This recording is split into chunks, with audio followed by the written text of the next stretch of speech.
That also doesn't go there. Tonight, we take a look at some of the remarks that have been made about the upcoming Star Trek Picard season. Then we'll look at the newest episode of Tulsa King, and a look back at Lord of the Rings The Two Towers. All this coming up right now on The Writer Brothers.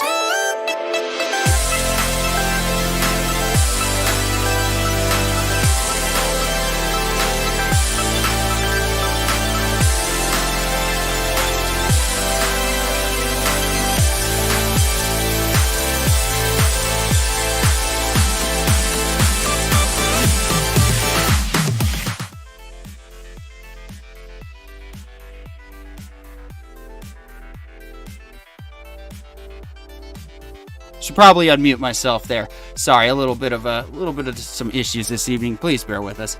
Tonight we're going to do something a little different. We're going to open up by addressing some remarks that were made over the weekend on Twitter. I know, every good show starts with something like that, right? For those of you who don't know, Star Trek Picard will be debuting its third season in February, and while I was originally excited about this prospect, unfortunately, the showrunner got a little carried away with some of the discussion. You can kind of see the thumbnail on the side there, and Corion, if you want to try and pull up that screenshot and I can share it through the StreamYard, that'd be great. Now, what was said is typically just not acceptable in general, and I'm guilty of, getting a little carried away in certain flame wars on the internet. It's easy to forget boundaries and to assume you're a big tough guy when you're hiding behind the safety of a screen. However, as a showrunner myself, I do take a little more personally when I see things that could potentially affect other people in a very bad way. Yeah, now this is just one blurb from some of the conversation that ultimately resulted in remarks that people who don't like what's commonly referred to as New Trek being incels and stupid.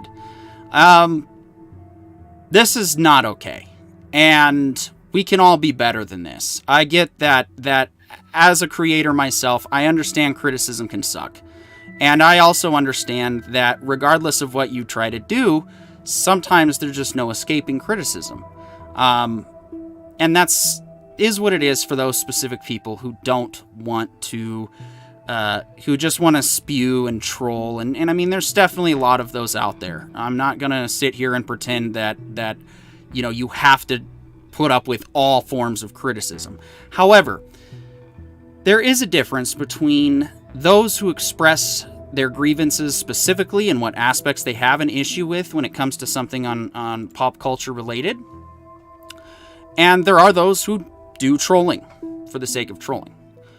This particular individual here was discussing some of the issues that she had with the new Trek style Klingons, the Klingorks, as they're sometimes referred to. I myself, not a huge fan of that artistic decision, and it is what it is. So, gentlemen, this is a showrunner for a property, and I also do want to point out, too, the biggest problem with New Trek, and this isn't just Terry's issue, this has been an issue with all the showrunners, all the way up to Kurtzman, is you're behaving like you've earned all of this. You're acting as though you actually created the success of Star Trek, and the reality is Trek wasn't I'm not done yet. Sorry, I'm finishing up my thought real quick, and then I'll open the panel. The thing is, these IPs were inherited, and when you have an inheritance, you can do one of two things. If you inherit a company, you can either squander that inheritance, have zero respect for how it was established, mistreat the people who brought it to its success, and assume that because you inherited the product that you are better than everyone. Or you can respect what you've been given. You can be respectful to the fans, and this is the other thing, Terry. This is really more of an appeal, not so much you're horrible and I hate you. I don't do that stuff anymore. This is an appeal to say, look, you actually, first of all, my advice, one, when you're dealing with trolling style criticism, is to just don't say anything. That's the smartest, easiest approach. However, we have an opportunity with the way that information flows these days to really bridge the gap between fan criticism and showrunners in a more positive light that can hopefully improve products overall and be better for everyone. So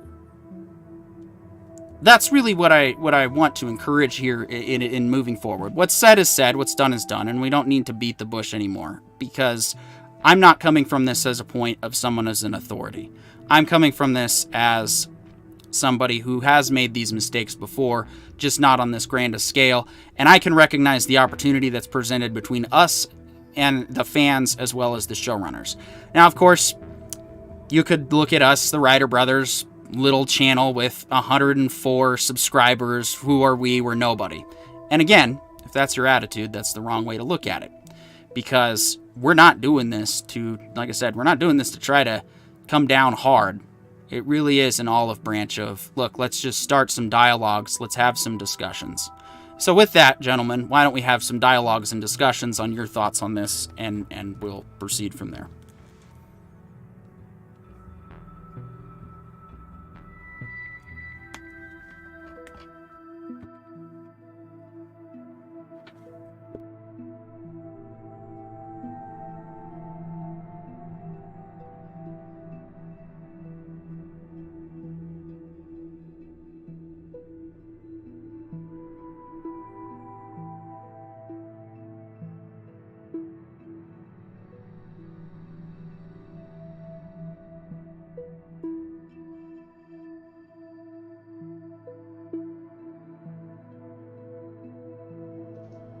Yeah, I'm not coming through either. Hello? Only Parker's coming through on the chat. I actually can't hear Parker. Or on the YouTube side. Oh, now I can't hear Parker. Oh, there we are. There we go. Okay, sorry about that, guys. Should I start again? Now we're back. Okay. Yeah, start over. All right. So, for anyone who doesn't know, I'm a big fan of Johnny Cash. And Johnny Cash's big love interest in his life was June Carter. June Carter got a lot of flack for many, many years after her divorce by very timely individuals at that time that felt divorce was a terrible, terrible thing, and felt the need to tell her about that, and it actually accosted her in a grocery store. You know what she said to the individual who basically said, you know, like, divorce is wrong and you're a terrible person for getting a divorce? She said, well, ma'am, I'm very sorry you feel that way, but I really do hope that you'll choose to continue to listen to my music and continue to listen to what I say in it. And I hope that you can find that while we may disagree on some things, at the very least, my artistic vision is coming through in my music. And hopefully that can give you some comfort. And that was probably the best I've ever heard of somebody responding to criticism about somebody else's life. Because it was very polite. It was very, I'm not disagreeing with you. I'm not going to try to fight you on the issue. But I am going to try to point you towards what I want you to look at, rather than my personal life. This is absolutely the correct way to handle situations where you disagree with somebody when they say, look, I'm really not a big fan of the writing, or I'm really not a big fan of the appearance of how a certain set of characters is being done. The response is, well, I'm really sorry you feel that way. For Picard Season 3, we've gone with Worf in the original way he was depicted on screen. I really hope you enjoy that depiction, and that you'll continue to give the show a chance, because I'm really hoping that someday I'll get a 4th season as well. And leave it at that. That is the classy, verbal judo way of getting around this damn problem. But did she choose to go that way? No. She chose to pick a fight. And the only thing that you're going to get from picking a fight and being insulting is people are going to be insulting back, and you're going to get their dander up. And nobody wins. Exactly. We all lose. Go ahead, John. I would take this just right to their door and show them that they're building the exact same house that they say they're escaping, because a lot of New Trek is run by the people that claim the old Trek wasn't inclusive enough, and that old media wasn't inclusive enough. And now here they are, which is a load of crap, ostracizing and stigmatizing their community just because, and this is something I think that we should acknowledge, is that there are Karens in every group, and I have no doubt that some of those Karens are actively like in the Trek fan base sending horrible letters that really shouldn't ever be sent. And to those people I say stop, because no, I actually got other fans I got a better response to that, John. I like where you're going with you. Yeah, no, I love where you're going. Your head's in the right direction. I would just say, I would amend what you said just a little bit. Instead of saying stop, I would like to say that any fan who uses death threats, slurs, can't articulate an argument past F you, does not represent me as a Star Trek fan, and I think it's safe to say doesn't represent the majority of Star Trek fans, whether they be legacy fans who are diehards for the 735 Club, or whether they love all of the new Trek. Here's what it ultimately comes down to. Gene Roddenberry would expect better of all of us. He would expect all of us to come to the table and have that discussion, and that's what we're trying to do with this message here today. And I'm sorry if it doesn't come out right. I am a little sick. I'm sorry. Well, again, to the point of those people writing those letters, if you have the time to sit down and write the letter, write the right one. Write the one that actually cuts deep by dissecting the writing and attacking specific points within the show where the story arc doesn't match, where the characters don't match. Because if they start getting all this hate mail and it's oddly specific to actual scenes, then suddenly it's they can't call you an incel because you're not being mean, you're being specific. You're being logical. Yeah. All right, let's go ahead and in the case of Roddenberry, and hell, I would even logical in your destruction of their I would even horrible product. I would even add in that, look, New Trek is pitching you so many softballs to take it apart and complain about how terrible the writing is. It's not like they're making it difficult for you to articulate where you see the problems, right? I mean, we all have friends on this panel who have referred to it as the fractal of suck. The deeper you look at it, the more suck you find. Shout out to the chat real quick. Rami apparently has decided to jump in and see what we're all talking about. Yeah, the one good thing, the wrong way with the comment. The one misread the actual thing. Well, and you know what? Since she's here, I'll just go ahead and say too, the one good thing that did come out of this was I did get to meet a cool new friend who has graced our show with her presence. But I do want to catch up on the fan mail real quick. Skoglioten writes in, caught myself more and more as of lately, just deleting comments before processing, send, and not getting involved anymore and letting it slide. Me too, man. Totally been doing the same thing quite a bit just in the last few years, because it's you really got to think of what your end game is and whether or not it's worth it. Skoglioten follows up then too. I would like to fancy myself to become a bit of a leader in the community, and because of that, now I have a responsibility to be better. Yep, same here.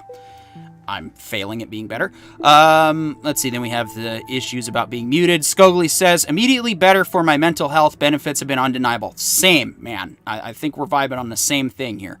Technical issues. And then, Rami writes in, I wonder if it was obvious that I meant the new Trek crowd didn't like female opinions and not the people disagreeing.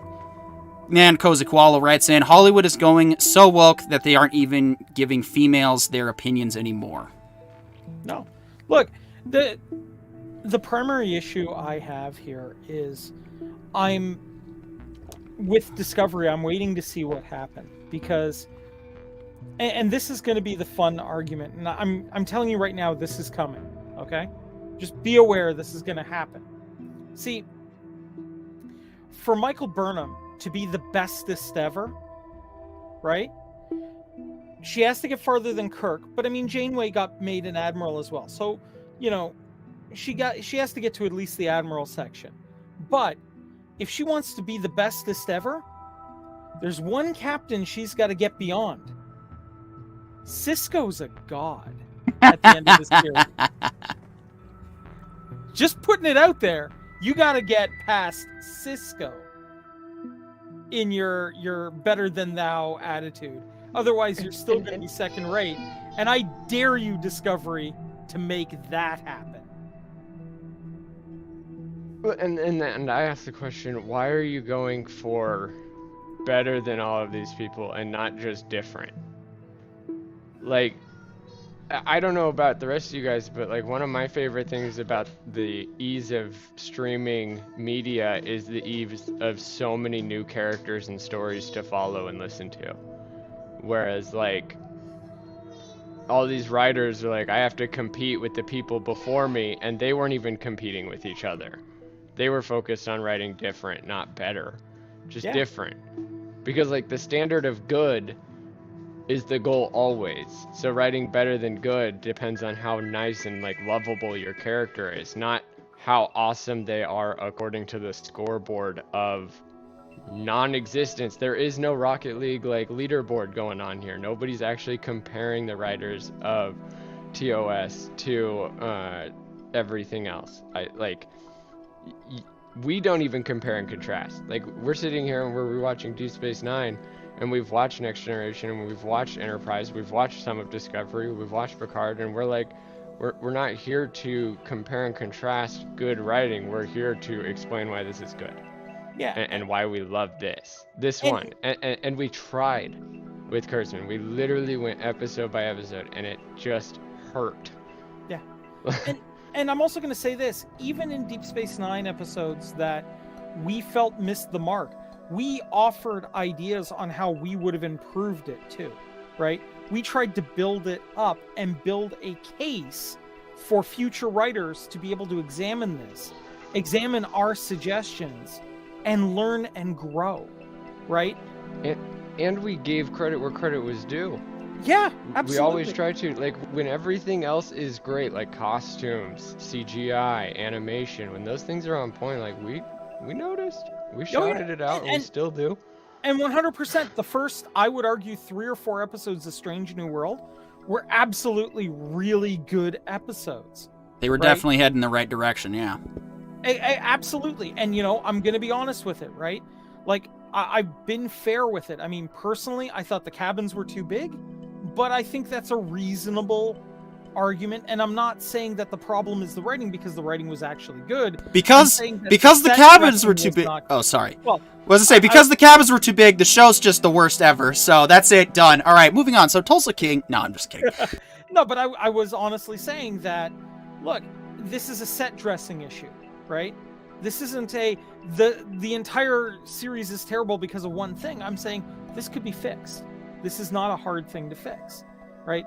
There's a lot of stuff like that where I'm sitting there going, you know, there are many minimal things that could be changed to correct the nitpicking that we have.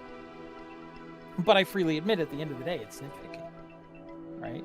Absolutely. And that's just it. We are not going to try and adjust our views so that we get likes and we get, you know, more hits.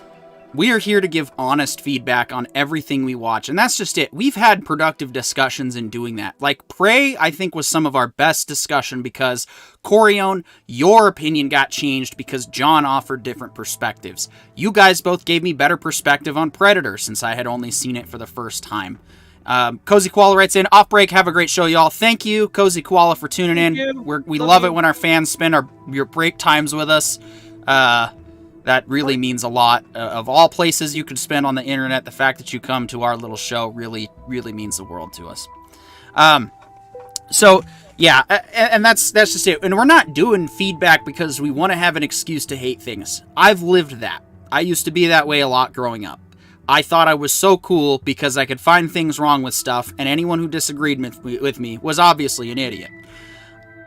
I now realize that my opinions and my perspectives are uniquely mine, and everybody else's opinions and perspectives are uniquely yours. That's part of the motivation we have for restoring respect in a discourse, and really that's depending on how things go over the next couple months, we probably will still try to review Picard Season 3. I'm very excited to see 1701F on the big screen. Or, not the big screen. I keep saying it's going to be a big screen in my house. But, I mean, like, to have it canonized, I love that ship. That's my favorite ship in the game, easily, hands down. So, give me a reason. It's not that hard. Just say that you're at least going to listen to productive... And here's the other thing, too.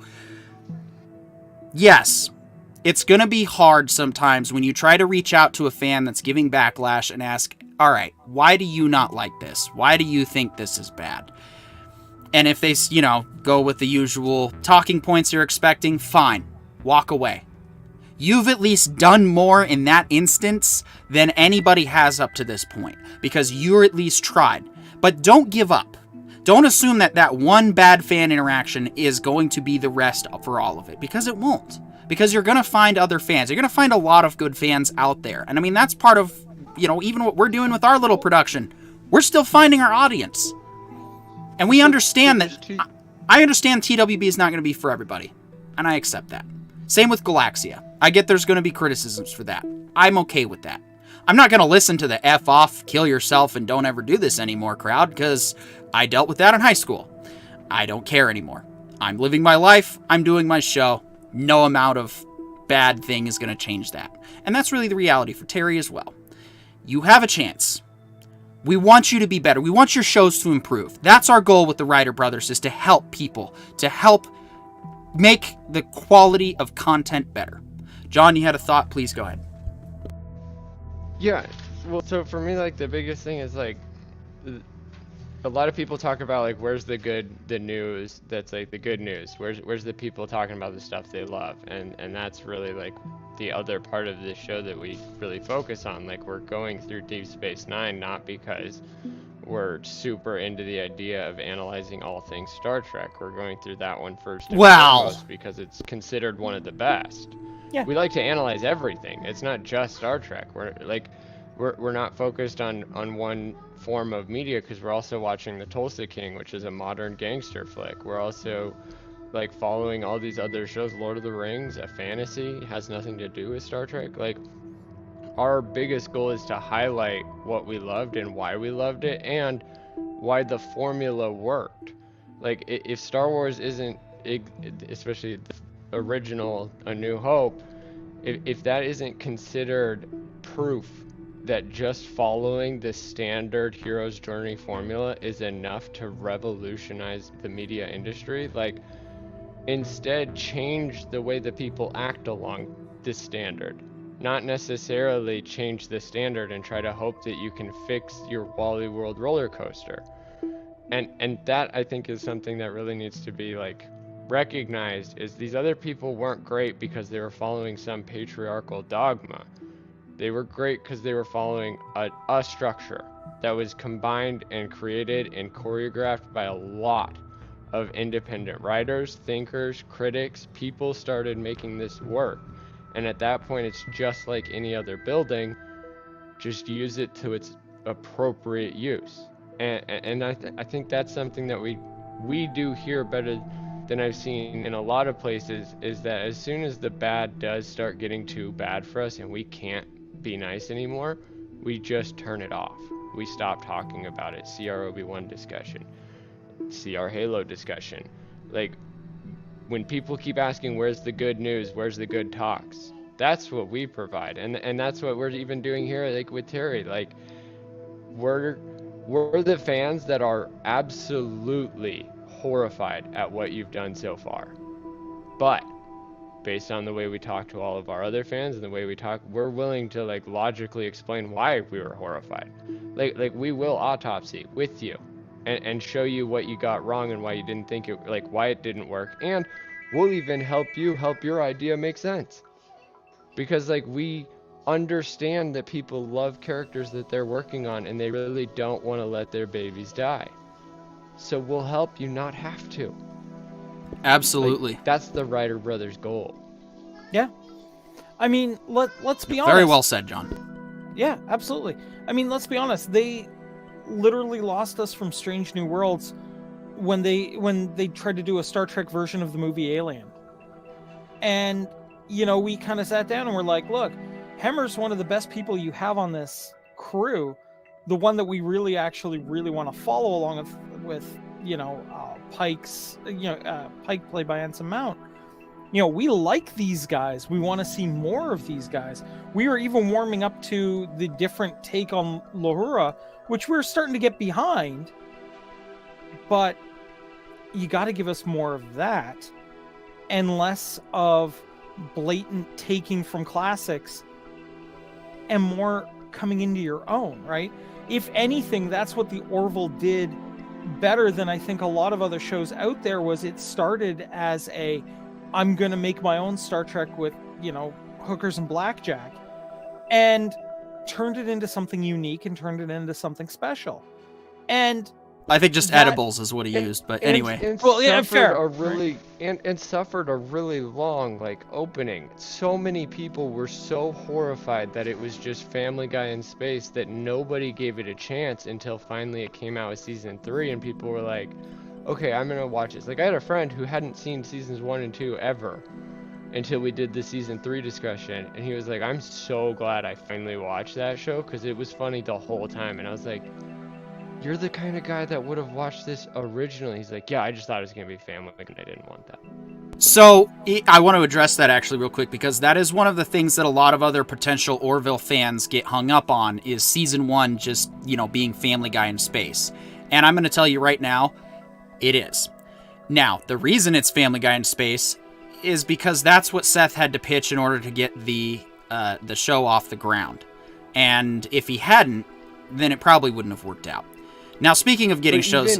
Oh, go ahead. Even though he had to do that, he did also use that to build everything. He did Family Guy in space, but instead of having those rabbit trails that mean nothing, they actually have all been cleaned up by season 3 to the best of their possibility. So it's not even wholly Family Guy in space. Like, he's a very good writer, but he was like cut at the knees because of that. And that's the part that like really bothers me about people like Terry, is like, somebody like Seth wanted this position, wanted this writing gig, and you come in and you disrespect the fans that he loved and is considered one of. And that's what hurts. It's like when the popular kid gets the award and then tells everybody that participated to go F themselves. Like, you're just as bad as all the other bullies now. Yeah, unfortunately. I would actually argue that they might be the worst bully, because not only are they the bully, but they're the bully who literally has all the power in the situation. And supposedly a history of growing up bullied. So they know how detrimental their actions actually are, and do them anyways. I mean, look, my personal opinion, what needs to be done with Trek as it stands right now, when it comes to Discovery, when it comes to basically the quote-unquote new Trek timeline, is I really think that a reunion episode of Enterprise, because they got the worst ending of any series, really, I feel a return episode to Enterprise would be viable. And we have Enterprise set the timeline right, because they dealt with all sorts of temporal shenanigans anyway. So have a reunion episode, have them fix the timeline, have them save the day, have it implied that they go on to further adventures that can be looked at in beta canon. All right. And in doing so, we start it over and we take a look at what we could do with with a legitimately optimistic future, where they're not swearing to sound cool, where since you're on that, I'll go ahead and read the fan mail. Rami writes in, it's a dystopia. The characters use profanity like teenagers, saying it to be cool. It's violent for no reason. It's constantly chaotic, like you're on the verge of a panic attack. No one has fun. I sadly have to agree, but that doesn't mean we can't salvage this. Yeah, I mean, personally, that's what I would do. Is I would want to restart. I would want to start with a blank slate. Well, I don't even think we'd have to necessarily do that, because the way I see it, and I think this might be the way forward, I'll let you guys, I'm going to put the idea out there and I'll let you guys think about it. I see Star Trek as more, at this point, I see Star Trek as a multiverse anthology series, in that each show is its own timeline. So what happened in the original series also happened uniquely to its own. Like, I personally put the original series as the holy trek set apart from the rest. But then going on from that, each show has those events of those past shows that take place in it, but it's something new. This idea was kind of brought up with Enterprise when they introduced the Temporal Cold War, because Enterprise is actually technically a sequel to Voyager, not a prequel, because of all the Temporal Cold War stuff. Yeah. And since time travel shenanigans are no stranger to Star Trek, I think the best way to do it would be to go, look, each fan, because, and this is just the way it is, regardless of whether people want to adopt or accept multiverse anthology or not. Each fan decides their own canon at the end of the day. Each fan decides what they'd get out of a series, show, or movie, and what applies to them. Like, I have my own Star Wars canon. I think that Knights of the Old Republic is the greatest Star Wars story ever told. I will die with that idea on my head. Hopefully not anytime soon. But the point being, we can get through, we can move past this, because there's people who only love the original series. There's people who only think TNG is the greatest and that the original series and everything else is bad. I know, I was kind of blown away by that too, but everyone's perspective is unique. Everyone has a unique idea on this. So I think if we keep that in mind, that, you know what, each new series will just kind of be its own little thing that takes place in the entire multiverse of Star Trek, I think that might be the best way to bridge the gap, or at least a way we can go about it. And so that's just how I view Star Trek. But let's go ahead and quickly wrap this up, and then we'll move on to Tulsa King. Okay, just real quick, what my idea would be when you do the start over is actually to do a full-on anthology series, where it's a different ship every week, with a different crew every week, dealing with a different style problem every week. So, like, we have, like, a Lower Deck style comedy episode. We have, like, a, Klingon ship episode. We have a exploration on the edge of forever kind of episode. And what you do is, with that season or two of doing that anthology series, is you very closely watch what the market responds to. And then your next series, the one you're legitimately going to take forward as your real plan, is based on the fan feedback of what they liked, and go from there. Because I feel like at this point, I think the disconnect between what Paramount believes the fans want, what the fans even believe they want, and what they actually want is pretty significant. So I think without empirical testing, we're never going to get a decent answer. And the best way to do that is with an anthology series where we do a little bit of a variety hour and everybody gets to figure out what they like, and we can have a direction for Trek going forward based on democracy, which is kind of a foreign concept, but it might work. And that's how I felt that's what things were going already with having all these different shows. I mean, that was the whole reason they started Strange New Worlds, which, for me personally, after all is said and done, right now, to me, it's the Nick Jr. version of the original series. But hey, we'll see what season 2 brings, I guess. I think that's just more of what I think they're doing, but they need to branch out and diversify the series. And I think what you just suggested is the best way to do that. I mean, I think that's what Disney tried with Star Wars Visions. I only watched the first one because I was like, yeah, that's my show. I'll just wait for that one to come out. But I think what's funny is I've actually kind of contemplated that idea too, to put that in the Star Trek Online universe and then have like just different pieces, and then you could even have stuff interact with the game, but that's another discussion for another time. The point is, we can all do better. We're willing to try to be better. We don't, restoring respect in a discourse isn't a cool slogan to sell t-shirts, even though we're probably going to sell t-shirts. We really mean it. And so when you guys come here, anyone working on Star Trek, Star Wars, whatever, we're going to give you honest feedback.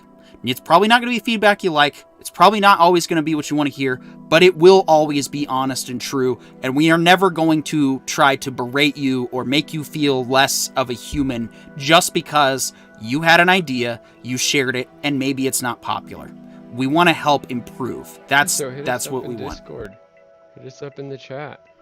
Because like for me personally, if I were to do something to like reach out to a group and I was gonna write their fan thing, is I would just reach out to them and ask them about the actual show and pitch ideas back and forth, not necessarily like getting rid of like sharing IP or exposing future scripts, but instead just asking like hypotheticals like, well, I want to write a captain character and I was thinking that they would do this, and then the fans that you're talking to would be like, well, here's why that doesn't work.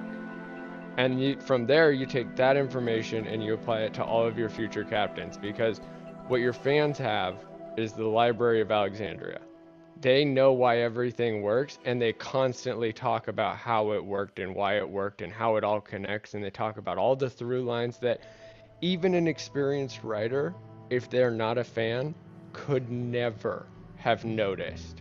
Because fans are the ones that were paying attention the whole time, while even an experienced writer doing personal analytics, trying to find the right way to write the show, like the fans are the ones that cared more than you do. And so respect that. Use them as a resource of everything. I want to write ensigns that are funny. Is that cool? Well, yeah, but you're going to want to make sure they mature by the time they're lieutenants, because being a lieutenant is way more about being an adult who's mature. Oh, thanks, I needed to know that. That's what you get when you just ask people vague questions about their favorite thing. They'll give you all the rules, and it's not mansplaining, it's the rules according to the universe they love. And that's why they love the universe, is because the rules have held true the whole time. Structure, foundation, it matters. Yep. Especially in fictional writing, because otherwise it's just imagination and we all get made fun of for liking it. Yeah, and I also want to just say too, the criticism's a two-way street on this network. If there's stuff or ideas that you have to try to help us improve, we'll listen. We might not necessarily apply them, we might not follow all of them, but we're not above criticism here. We want to bring a quality product to our fans and our potential new fans, and that's what we want to have. Good discussions, good debates, good chat interactions if that's what's necessary, or if not, that's fine. If you guys like listening to us talk, we're here to put on a show for you all. I love doing this. And John, I don't know what you're drinking or smoking tonight, but holy crap, is it working for you? Or I'm just really sick today. I don't know. You made some solid points. And I'm also going to say this to bring up, to enter facts into evidence to prove our point. If you go back through my videos on my channel, you will see people commenting about things to improve. And I went ahead and did them. And the response to their feedback was me going, oh, okay, I'll give that a try and see what happens. Thank you very much. Or, okay, it didn't quite work out the way I wanted to this time. I'm sorry, I'm going to try again harder next time. And you know what? Then when I got it right by my fandom, everybody suddenly went, hey, this works. And I felt like I was in the community again, right? And I felt great because people were getting what I was trying to put forward. So we do this. We're willing to have that happen. And you know what? It's not too bad to occasionally listen to fans. And if there's a reason why you don't like something they're putting forward, it's not terrible to say something like, well, I have something planned for next season as to why I really can't do this. And I can't wait for you guys to see why. But I promise this will pay off. Just give it some time. And there are a lot of people that are going to accept that as a reasonable answer. Right? Absolutely. And just always remember there's going to be people that don't. That's why we have words like mature and immature. Yeah. And you're playing with a community. You're going to also, unfortunately, get the worst parts of the community, but please stop believing that that's the whole community. Most of us want the best thing, and none of us want this thing to die. We don't want this to die because you took it over and then we burned you at the stake. That's why we work with the witch, to prove that we work with everybody and we don't want anybody burnt. We want everything. We want all the stories. Yeah, and I mean, like, I don't want to feed these guys to the lions, right? I mean, you know, it's the same kind of idea, right? You know. Yeah, because I mean, Like, I'll that's come more out of a and say it. logistical issue I'll- because the Coliseum's missing. This is the other reason why I believe Trek to be a multiverse anthology is for that exact reason, because I'm starting to look at some of the criticism and go, you're ruining everything, you ruined my childhood, and I'm like, guys, just if you don't like it, just don't watch it, and just leave it at that. I mean, if that's really, you know, how you feel, because they can't unmake the originals. Nothing they do, no canon changes they do is gonna magically go back and somehow unmake the original movies and all the stuff we loved growing up. It's all still there. We want to try and get back to that, I agree.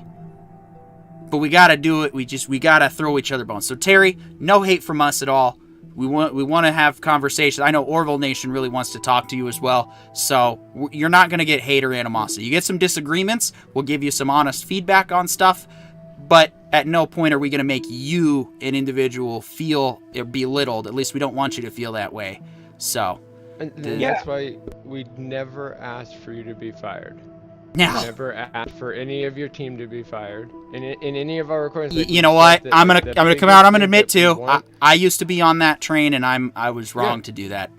which is like our biggest goal is to change that. When we're saying restoring respect into discourse, we are attempting to be the standard, and it is a lot harder than I thought. And this is actually a point to Scoglioten's point earlier. But like a lot of people talk about like getting rid of comments and not commenting, and for me the thing that worked was, wait, why am I writing this? And 9 times out of 10, it's because I'm pooping. I needed something. So your head's in a shitty space anyway. Yeah, exactly. And I was gonna add a comment to nothing, to nobody, because I had nothing better to do. And when I remember that, it's like, okay, now make sure, does this comment matter? And sometimes it does. Sometimes I was writing a really nice thing to a good friend. Other times I was writing something that meant nothing to nobody except for me. And I just closed it and went to go find another meme. That's kind of where I'm at. When I'm starting to engage the big discussions, I'm like, can I be doing something better? Oh yeah, there's people in SWTOR need to be stomped. All right. Well, Arende writes in. Is why? If you just ask yourself why, and then you have to explain it to yourself, you're like, oh, I'm dumb. Yeah, I agree. Randy writes in, hey, sorry I'm late. Got completely sidetracked by Dwarf Fortress. Amazing game. Hey, totally valid excuse. We're glad you're here at all. All right. Yeah. Tulsa King. Ooh, boy. Yeah. Why don't you go ahead and start us off, Corione? Oh, man. All right. So, Dwight heads back to New York to bury his brother. Which, as you can imagine, is particularly hard given the family dynamic of him not talking to anybody in the family for over 20 years. But he seems to be attempting to make amends, and his daughter's having a hard time with that. Meanwhile, back in Tulsa, we have the gang responds, the biker gang responds. Turns out they've got the local police in their pocket, and they go after our boy. They went after my boy and arrested him for no damn reason, simply because they could, and messed with him simply because they could, because their ultimate objective was to figure out who the heck Dwight was and why he was on their turf. So, they're starting to make their moves.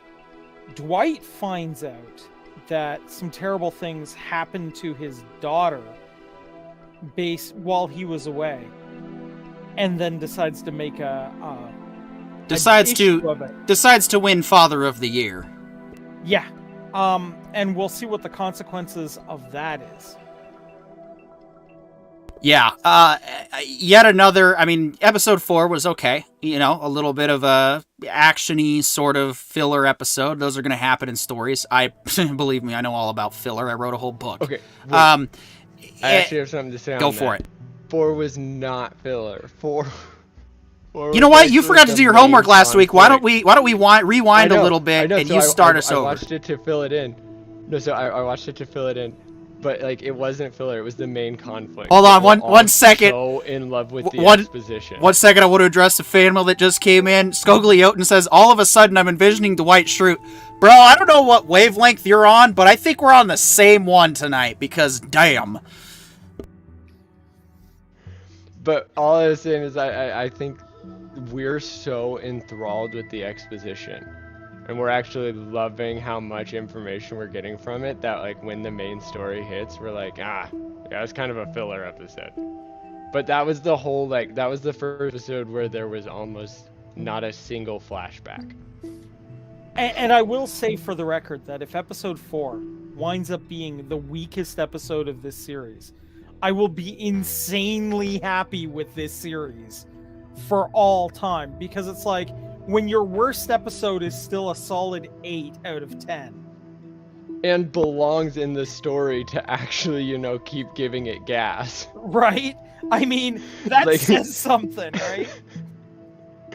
Like, I feel like that's because like 5 was 10 out of 10, just so fun. But like, I rewatching 4, I was like, okay, I do get why everybody thought this was filler, but it's the exact opposite. This is actually, like, this is a gas stop. Yeah. All right, Fuel I'm for the open main to an fire, explanation. like Oklahoma. I would agree. Okay, I so would like, agree. when have we met anybody that's actually pit themselves against Dwight? So far, everybody that's met Dwight has been like, oh man, this guy's a gangster. Cool. And then now, finally, the bikers are like, no, that's not cool. We're the gangsters. And then that was all episode 4 was like, here is the main bad guy. And then episode 5 was like, you guys really screwed the pooch. But also, here's another giant exposition dump, and we're like, this is so cool. Well, I mean, I would say that episode 4 was like setting up the tee for the T-ball. You know, giving us the ball to hit it out of the park. Right, for but the next episode. But it still was the introduction to the main antagonist. Oh, absolutely. This is And really we just where... glossed over that as filler. Yeah, no. Honestly, this is where the plot starts. I'm not like episode 4 is where the real plot begins.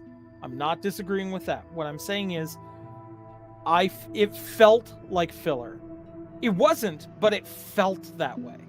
Right, and that's what makes Yeah, it I think so that's much I think that's better, how I feel. is it felt like filler, but it was literally the introduction to the antagonist, and we're so bent on the exposition, we're so bent on getting to know Dwight as a character, the character development, that like we didn't hardly notice that the main antagonist is actually here. Like, from episode 1, we've kind of been like, who's actually gonna pit themselves against Dwight? And then episode 4 comes, and we just completely glossed over it.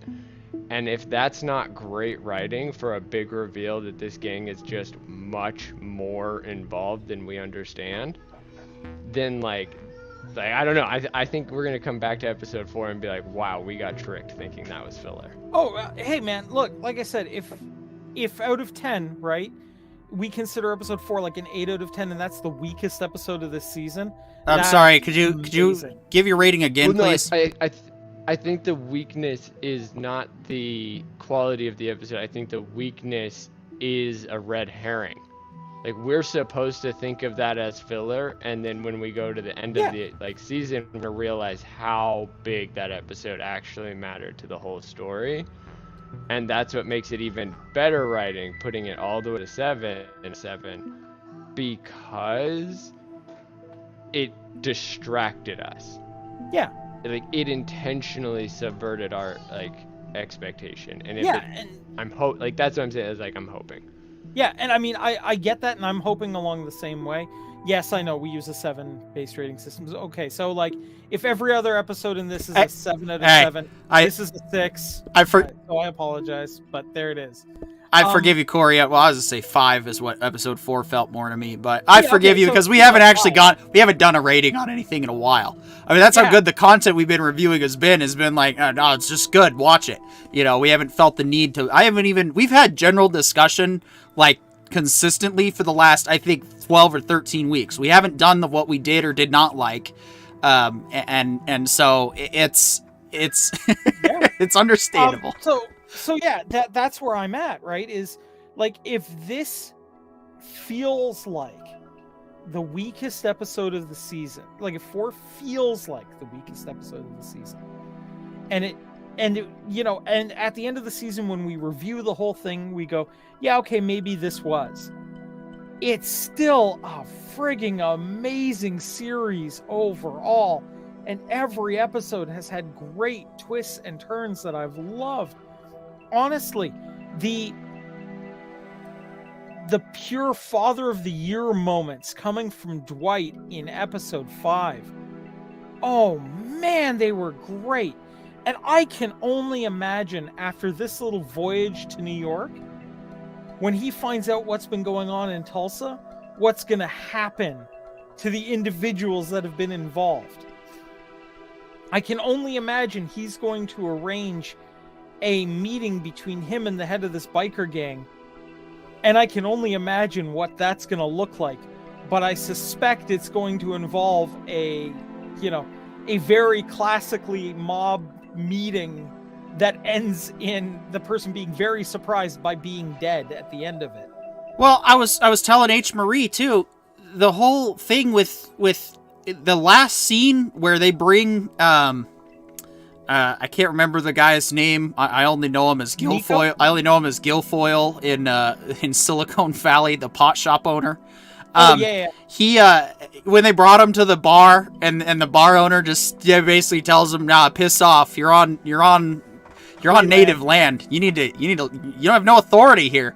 First of all, I love those scenes. I love watching corrupt, power-hungry idiots get dressed down. It's a lot of fun. They also have it coming. It tells me breaks their honor. Yeah, exactly. And still wears the badge, deserves to be put in their place by anyone who can. Yeah, I have a different word that I'm not going to utter on this show for those types of people, but I'm just going to call them badge tyrants for safe, for PG-13 ratings. That was the PG definition of that word. Yeah. We'll get into rebranding in a few more years. But anyway, for the purpose of this discussion, that right there, but the fact that he had that kind of response, and then his response was immediately to go, all right, so tell me what's going on, that indicates to me that Dwight has actually built himself up a lot stronger behind the scenes. And that we don't know, and that's what we're going to see happen probably in the next couple episodes, the rest of this season as it resolves, is we're going to actually see the clash take place very soon. I'm going to say for the record, I'm calling it now. I'm calling it now. That restaurant owner is going to be his capo.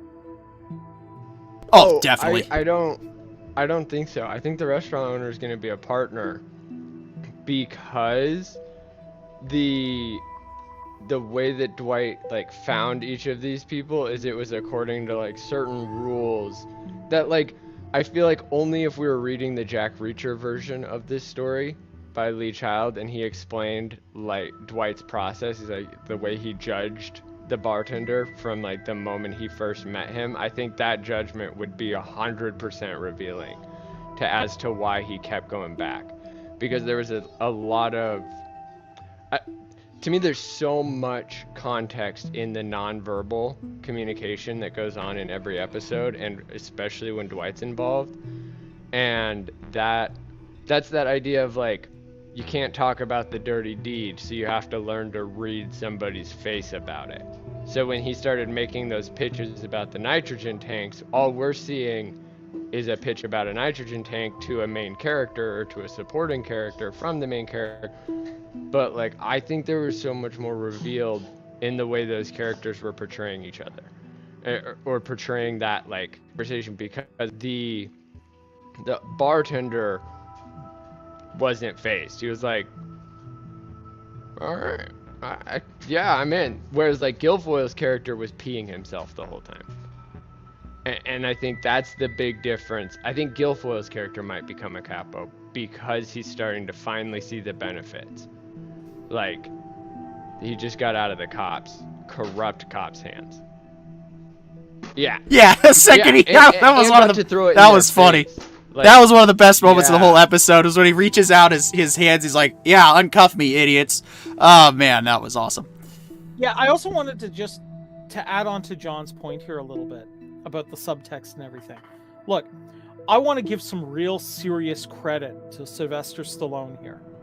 For those who don't know, the reason why Sylvester Stallone sounds the way he does is very, very young at birth. They had to use a pair of forceps, and it actually severed a nerve in his face. So he actually has pretty severe nerve damage there, and it takes a lot of work for him to control and move his face to be able to talk even, much less convey emotion through that left side of his face. The fact that we're seeing so much and hearing so much subtext from his character when he's talking to other characters, that we're able to make jumps like that, is a credit to him as an actor and a credit to the amount of work he puts in as an actor. So, and a credit credit to the directors to hit it, like, because I didn't know anything about the left thing. I just always heard something about it was similar to a cleft palate. Yeah. Like, in terms of his speech impediment, but not as I didn't know about all the rest of it. And to me, that's always been something that makes him even better. It's like, he entered the industry the way, like if the American dream was a person, it's Sylvester Stallone, because what did he want to do? He wanted to become a Hollywood actor. How did he want to get there? By any means necessary. And they told him the only way he was going to do it is if he wrote his own script, wrote his own movie, and paid for the whole thing himself. And he did. Yeah. And he kept doing it, and he's still doing it. And despite everything he suffered, he still keeps going, and he still keeps doing better. Yeah. Like, that's awesome. Yeah. that is everything to look up to. But Dwight is not, and it's so much cooler knowing all this about Stallone, and also being one of the people that can honestly say that, like, that he's been a terrible actor in quite a few movies. There's a lot where he is just bad. But I have also been such a huge fan of him the whole time that I've persevered through all the bad movies to this. Wow. Yeah. That change. And I'm just gonna say, you know, I think one of the things that we do on the Writer Brothers here too is when we find out that somebody's dealing with an adversity and overcoming it, we call it out for the amazing work of effort that it takes. Look, that's a lot of hard work to overcome, and he's doing it, and not just doing it, but he's kicking ass doing it. And that's impressive, and that's amazing. And kicking ass in everything that he does. He pushes himself as a bodybuilder, as a leader, as a producer. Like, he's not just one facet of his life and his career. He's maintained a lot of it, and in that essence, like I really feel like he is representing what we should try to do. Like, he's a very good standard, and his movies continue to match that standard. Like, Samaritan was the last thing that we just discussed about him, and it was phenomenal. Yep. And then we come and we're like, okay, so Samaritan to this, probably still gonna be a tanky Mr. Stallone. No, he's an actual gangster. Like he could be in The Sopranos, and he would be any character, even if he just played a bodyguard. You'd be like, yeah. But also, credit where credit's due, he was this good as a gangster in that movie from the 1990s. I cannot remember its name, but it's one of the funniest movies I've ever seen, and it's why I've loved Stallone forever. He plays the Don, and his daughter is getting married to a guy he just shipped off to World War II. It's like a play, the whole movie. I'll look it up, but yeah, go ahead and check that out and get back to us. That's so funny. I just remembered it. We've been discussing him for a minute, and I just now remember that was. Yeah, take your time. Yeah, no, a lot of good moments in this episode. Really, just continuing to move the story along, and Stallone. Yeah, I didn't. It was I wasn't sure how it was going to come out with him being in a role like this, but man, am I glad we gave this show a chance, because I've enjoyed every single episode. And yeah, y'all are right. If episode 4 is the worst that this show gets, okay. Yeah, it's like, all right, I can deal with that, right? So. Yeah. So yeah, I think we've pretty much hit everything that we can. John, if you can find it, we could also probably Your Studio and You, I believe. Okay. I don't recall or remember. The only It's either that or The Good Life. Yeah, the only 90s Stallone product that comes to mind is the obvious one. So, anyway. Which, Cliffhanger, Stop My Mom Will Shoot, Demolition Man, or Judge Dredd? Oh, were there no Rocky movies in the 90s? Rocky 5. Okay. Okay, so it was more of an 80s era. Got it. Yeah, no, Demolition Man is one of my favorite movies, especially now, because it's aged like such a fine wine. That's actually what my Xbox gamer tag is named after, because when I was like, oh yeah, his name's John Spartan, so yeah, Demolition Man 117. Alright, so, with that, we are going to go ahead and go for the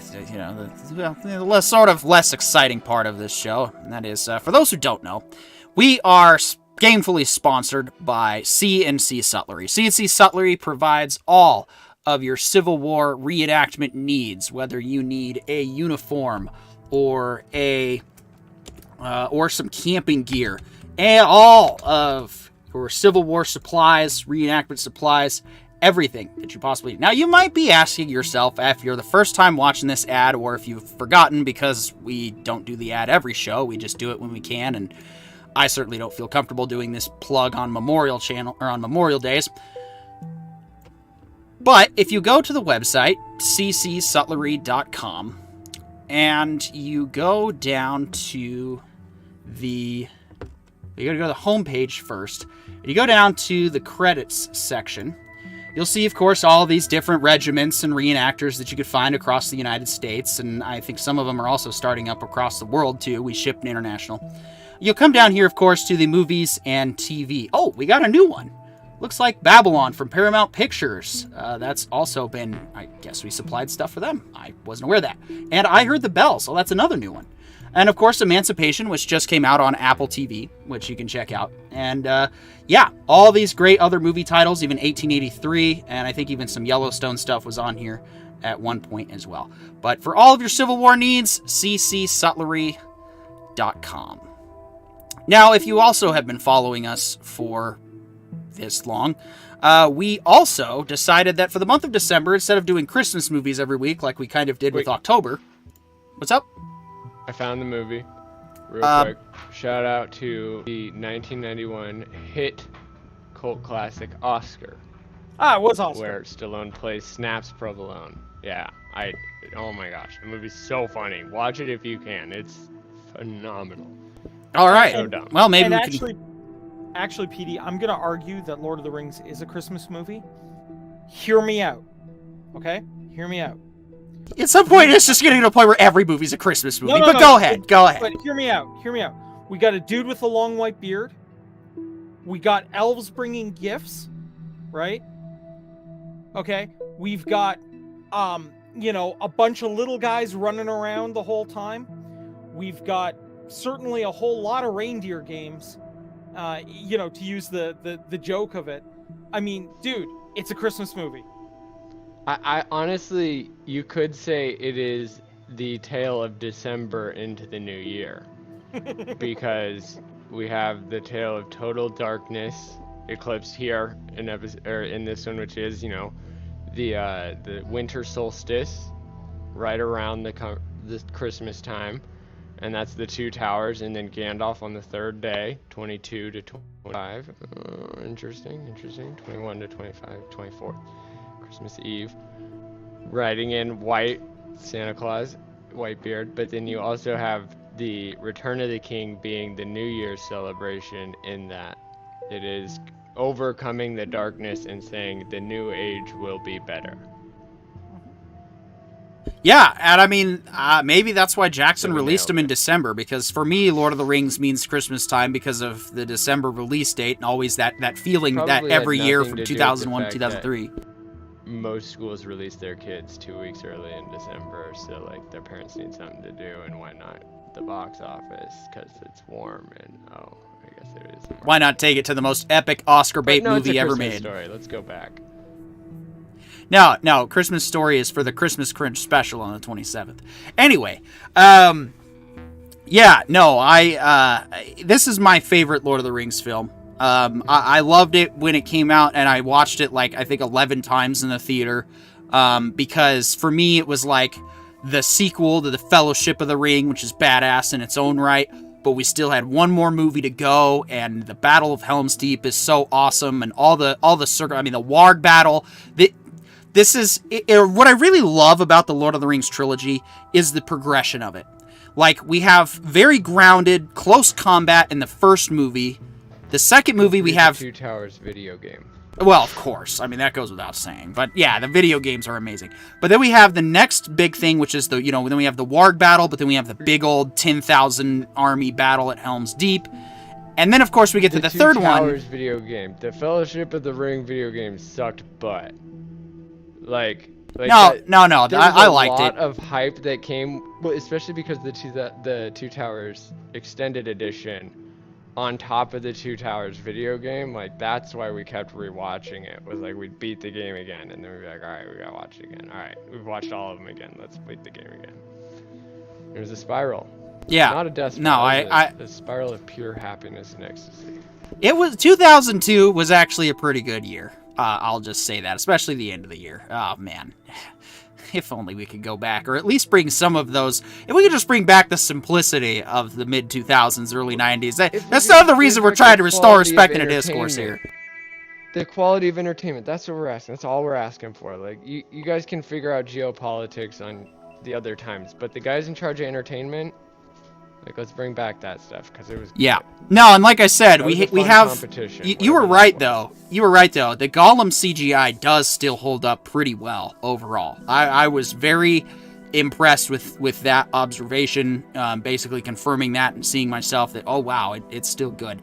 Of course, the use of miniatures still reigns supreme in this, and yeah, there's a lot of. See, I think what I love most about the Two Towers is we get a little bit of all three movies. We get all especially the extended version, right? Because then we get some of the Gondor themes that come up later. We actually get a little bit of taste of what's to come, but then we also get a little bit of the callbacks with the Hobbit themes and the feeling of, oh, we gotta go save, we gotta do this to save the Shire and whatnot. And oh, speaking of the music, specifically, I picked up on some foreshadowing measures that I never heard before because they're very subtle. And it's the scene where Merry and Pippin are laying down when the orcs have decided they need a rest for a minute. And he as he's talking about the trees coming to life, you can hear the Int battle theme. I think it's either an oboe or a clarinet playing it solo, and I never caught that, but I thought that was really cool that you could actually hear the da da da da, like, set up that soon in the film, only to come back, when the Ints are walking and you got chills and you're so hyped because, oh man, the Int battle is so badass. Yeah, no, Return of the King's great and all. It's a lot of cool battles, this one still had that personable, closeness. I think that's what the Int battle was to the last battle. The big difference Fellowship in this one is the last one has the finality of the ring being burned. So, like, goodness is on the way. And that kind of finality is, like, that's where it feels a little bit unrealistic. Like, yes, we all do hope that one day you can just get rid of evil by burning a ring. But reality is that, no, getting rid of one evil still creates a power vacuum, and you have to properly bureaucratize government, and that's where we are today. We're at the evolution of good versus evil, and it's a lot of bureaucracy. Well, but also okay, a lot less murder. Hold on. I actually want to kind of hit that, because they actually make a point. Gandalf actually makes a point in Fellowship of calling that out. He's like, look, evil tends to operate in big, giant, machines of evil. Good is more subtle. Good operates on the small scale. But because there's so much small scale good, it all evens out. Right? And that's true today, too. Right. And that's... So it's not necessarily that I think that makes the third one bad or in any way negative. I think that's just what differentiates the love for the second one, because, like, the love for the second one is still a story of kinship in terms of fighting for your people. Whereas the third one is fighting for all people, and it's like, yeah, we all kind of want to do that, but also I've got shit to do. Well, okay, so here's my take on why Two Towers actually, to me, works better than Return of the King. Okay? We get combat that is massive scale in both those movies. But here's the trick.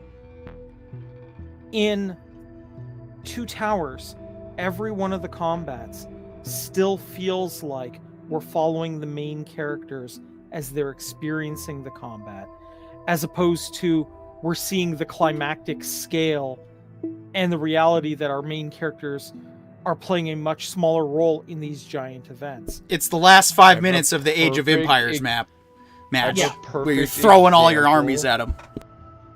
I have a perfect historical reference for Parker. You remember the Two Towers game when you would die at the Black Gate or on Helm's Deep and Legolas would die, and I actually screamed audibly the first time we played through.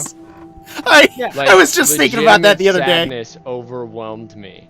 Yeah, and I made fun of him for a long time after that. That's a wonder why we're estranged. Well, I mean, guys, it's even better. It goes to show how much I actually care about entertainment and for how long I have. And how much of a Legolas fanboy you still are. When they got me with the kill. Well, and I'm just gonna put this out there too, because I think this is another piece you can make. There's a scene at the Battle of Helm's Deep where it looks like the orcs are kind of standing outside and they're chanting and they're doing the dance, they're doing their intimidation game thing there. And their version of a haka is a pretty bad version too. Right. And then the one Definitely dude who I'm gonna name Bill because I don't have another name for him. But then Bill lets one arrow fly. And you can see that Bill clearly knows he fucked up. But it happened. And he kind of looks at everyone sorry, it just kind of slipped. You know, what's funny is when I watched that movie, I laughed harder because I don't know if it was the first time I was in or whatever, but at some point in the film, when I was opening a new bag of Reese's Pieces while it was loud, and then it went quiet. And so all you hear is some background noise and my dumb ass going, and I'm like, damn it. And then Bill does that later, and I'm like, I feel you, man. I was just you. I was you earlier. Right, but we actually care about Bill from that point on. We're like, oh man, Bill's gonna get, if he survives this battle, he's gonna get a stern talking to. Well, I got nothing to live for. Right? You know Bill's gonna get grounded or suspended or something. Right? You're on swords and spears. Actually, just swords. You know what? Rocks. But he's not. Because all Bill's gonna do is go, well, that was the first time I ever held a bow. And they're like, right. You're Farmer Bill. I remember that, man. Actually, hold on, John. Hold on, John. You bring up a good point.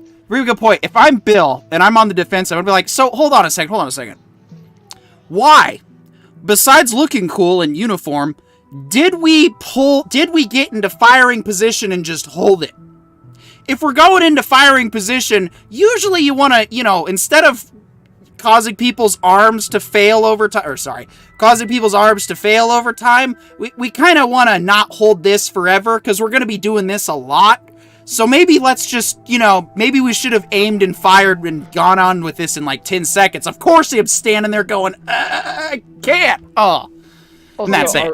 Are we really imagining that our holding our arrows like that is going to be enough to scare off the guys that are the epitome of our nightmares? Well, that's it, right? Look. Are we just going to get a stalemate diplomacy meeting and they're going to go home listen. In our dungeon? No. Look, we're at the final base. No. They are kicking our... No. But you don't understand. Look, the Uruk-hai were just going to show up at Helm's Deep. They were going to do their haka and leave. But then Bill kills a dude. Right? They were dropping off an affidavit. Yeah, they were just leaving a writ or of something, and then Bill kills the dude and it's on, right? But I'm just imagining imagine Bill shows up for work the next day and he's got a performance review, right? Imagine him sitting in HR And it's just the funniest scene ever, right? Like, somebody needs to write this as like a thing that happened, because it would just be perfect. And Tolkien would be like, yeah, I need to throw that in, if only because it expands this character more. And, and that was what Tolkien would do, right? Yeah, I came across that meme on LotR memes this week. It was pretty funny, where it was like how guys tell a story and it's just a single railroad, and then how women tell a story, it's a switch track with some other stuff, which, I mean, isn't entirely accurate. But then the best part, of course, was the cherry on top. How Tolkien tells a story, and it's an entire trade yard with tracks and everything, and it's like, yeah, that makes sense. Yeah. And it would be a hilarious thing, but that was one of the pieces that always stuck out at me as kind of hilarious in the thing. Like, the Uruk-hai were just going to show up, do their haka, and leave, and then Bill has to kill a dude. And then everything changed when Bill attacked. Exactly, right? But a complete rewrite. It's like it's one of those American carrying a big stick expeditions where they've been hawking the whole land. They haven't actually hurt anyone. It's been a parade of power. And Bill was the first guy. That's it. Like, they were literally just showing up. Language discrepancy. Yep. It's a miscommunication. Sauron was just doing a show of force, like, hey, don't come to me. Yeah, mess with me and you're dead. Haka. In their language, it's, hi, how are you? Yeah, like that. We want to be your friend. We want to be your friend. Well, geez, it sounds like something terrible. We are here to help you. We are here to build for you. We are here to give you money. We are the Porg. We are going to improve your life. No, wait, why are you shooting? No, it's, we want you to hear our Herbal Life pitch, right? Have you heard about our Lord and Savior Sauron? Have you heard about our Lord and Savior Sauron? That's even we've come to reach you about your car's extended warranty, or excuse me, your horse's extended warranty. Yes, but you see my point. Like, that's what it comes off. Like, this is part of the fun of this episode, because you can sit down and have that kind of moment where you legitimately acknowledge a bit piece character in not a like, dude, this guy was terrible on set or anything. No, he did his job great. But the whole scene goes, oh man, you feel for this guy almost, right? Well, and that's what I would take it even further. I would take it back even further. That's really what Aragorn and Legolas's fight did. Yeah. Is they set the tone for like who's actually fighting. Like, these people aren't just like, they're not even fighting for their homes anymore. Those have already been burned. They're not even fighting for goods anymore. Those have been burned. They are fighting for their skin. That's it. They need to survive, and they need their families to survive, and Aragorn does that whole like where Legolas yells and Aragorn like responds back in English, like Legolas is like, no, we're having a private conversation, like I don't want to dissuade anybody, but then Aragorn yells in English like, then I will die with them, and that's the tone of like, okay, these people are at complete dire straits. But also we should care about, because that's the worst place anybody could ever be. Like we didn't get any like street urchins running through and like making a joke out of it and deserving to die. No, like we got all just people there dying already. Yeah. And then Bill fucks it all up. Yeah. And I do want to also call out something in this movie that I noticed later that was a really good theme too. Do you notice how many like genuinely caring, manly hugs there were in this movie? Right? Like, how many just congratulations?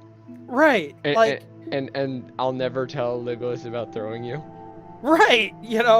Like those genuine moments of real, like, friend affection that came through, because one of the things that Tolkien made very clear was he was trying to put forward that, dudes can be friends, right?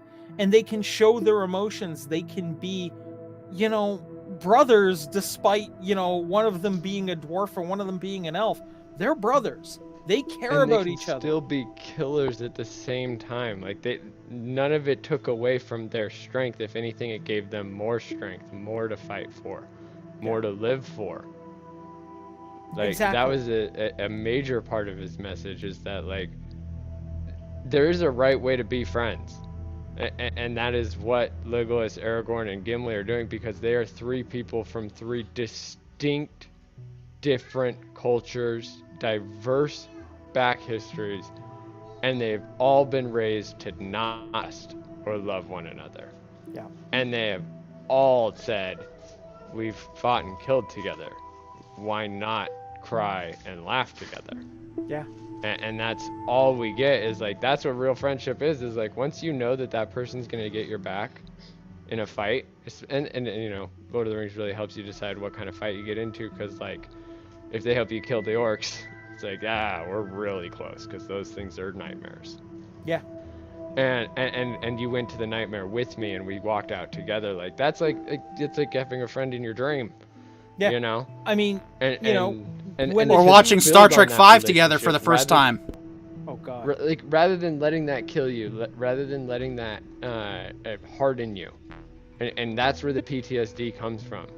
It is from taking it all on your own. The guys that got through the wars, they got through because they talked about it with their friends, and they laughed about it with their friends, and they cried about it with their friends. Yeah. The ones that didn't get through are the ones that had to hold it all in.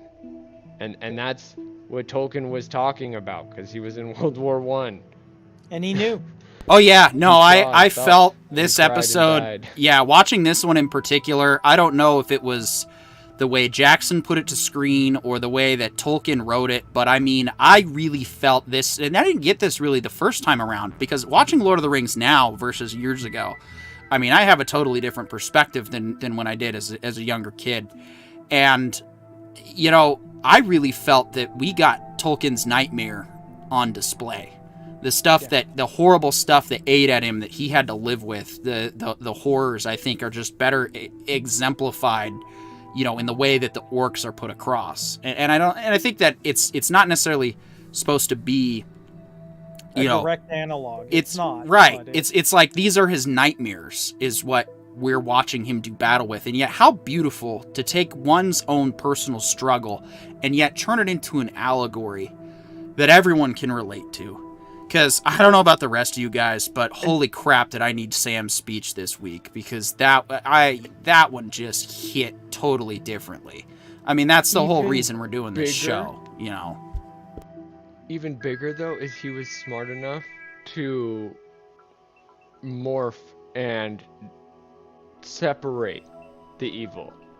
Like these weren't elves, these weren't dark elves, these weren't, you know, dark dwarves, these weren't dwarves, these weren't humans, these weren't dark humans, these were something else entirely created out of evil for evil. So like, even though he knew of a group that had given him these nightmares, he still had the honor and the mental fortitude to not just write a story about them as demons, right? Or write it as like men corrupted by a man that then turned all these men into evil. No, they're really, really hard to describe. And then you even have the goblins, which are a whole other race that have this other relationship with reality, but they're a lot closer to, like, if orcs are human-esque, then goblins are chimpanzee-esque. Yeah. They're not even hardly sentient, if they are. And so I think that's like how much effort he put into, despite living in a world where it was okay not to, despite living in a world where it was perfectly acceptable for him to demonize a whole group, and even encouraged. And he still wrote about it. It's evil in general that corrupts, and it's that makes orcs. It's evil itself that then breeds a new race. Yeah, or and twist. I think that's so awesome. Yeah, and look, Except for the Night Kings, power corrupts absolutely. These kings wanted absolute power, they got it, and it cost them their soul. And those are the only men changed by evil. Everybody else is their own distinct thing. Yeah, and I think taking a lot of that too. I also loved the allegories one can draw from the ants attacking Saruman's tower, because what that literally to me was nature fighting back against industry. And what I thought was important about that, and like the most important piece of that, is when Treebeard says, "This is the last march of the ants," because he knew this was going to cost nature its future, but the line needed to be drawn here, and they needed to show the world where the line was. And that speaks volumes to how Tolkien viewed nature and the earth and our relationship with it. And let's paint the picture here, the full picture, because you're talking about somebody who has, this is a rather typically environmentalist perspective. This guy was a devout Catholic. So a lot of the devout Catholics I've encountered in my lifetime don't really give a shit about the environment. And I can even extend that a little further to the other Christian fundamentalists I've interacted with. And I've never really fully understood why. I mean, the Bible says pretty straightforward, be good stewards to the land. So it's like, it's really important to see that, okay, you don't have to fit yourself into a type of ideology at all. You can fit yourself and believe in whatever you want. What you choose to believe at the end of the day is between you and your deity or lack thereof of choice. It's not my place to tell you how to believe. It's not anyone on this panel's place to tell you. And I think that's why the Lord of the Rings resonates so strongly with audiences, because Tolkien doesn't preach. And even Lewis doesn't preach either. He's just sharing his ideas. He's sharing his nightmares and his perspectives. And so, yeah, I think that's a great point, Corione, is the fact that Tolkien was a bit of an environmentalist in that. He recognized the importance of nature and its power, and that nature does need to be respected and acknowledged. Well, I don't know if you guys have seen the Tolkien movie. It's like a biodrama of his life, and I think there's like so many good things that I thought came from it, and I don't know if they were like intended, because I've read reviews about it being like pretty biased and to some degree or something.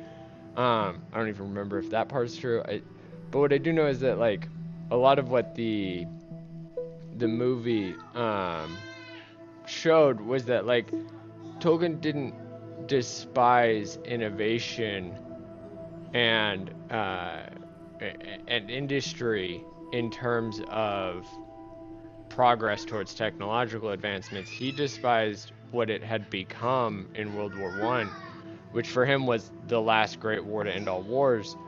And in that essence, like, he watched as entire woods and forests of like lore, like Robin, like all the places in Germany that used to be all the Grimm's tales, right? Those were just devastated by bombs and fire and burning and trenches and just completely muddied to no love, no forest, no woods anymore. And that amount of like devastation, that's where what he was really calling to is, and only Sauron represented that. Everybody else represented a slow, steady, progressive change with nature, not necessarily killing it. Like the white tree of Gondor is the symbol of the capital. The Shire folk live burrowed into nature, and they live as farmers of the land. The elves are basically one and the same as Ents if they were in human form, right? And the dwarves, instead of destroying the land above, they go underneath and take care of the rock and manipulate it to their shape, because yeah, they're a little bit arrogant, but they also still respect the trees above, right? And so what he's talking about is like the Mines of Moria were very structurally sound.